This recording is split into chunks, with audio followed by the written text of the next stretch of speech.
Action, আমাদের action. শরীফ ওসমান হাদি cultural ফেসিজমের বিরুদ্ধে, ভারতীয় আগ্রাসনের বিরুদ্ধে এই শাহবাগ চত্বরকে তার লড়াই সংগ্রামের প্লেস হিসাবে নির্ধারণ করেছিলেন।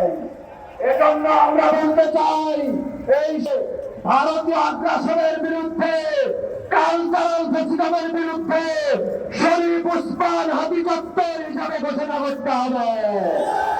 রাষ্ট্রীয় সকল ফাংশনে, রাষ্ট্রের সকল অধিদপ্তর থেকে এই শাহবাগ চত্বরকে ওসমান হাদি চত্বর হিসেবে বিবেচনা করতে হবে।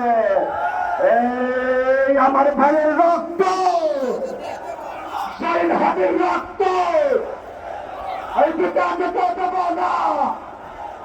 এই আমার ভাইয়ের রক্ত, এই আমার ভাইয়ের রক্ত, এই দিল্লি না ঢাকা, এই শহীদ হাদির রক্ত, এই বিভাগে তো দেব না।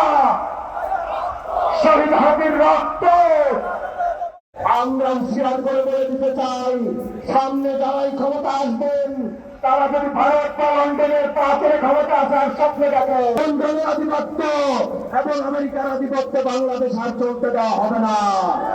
এই ভারতীয় আগ্রাসন রুখে দাও জনগণ, ভারতীয় আগ্রাসন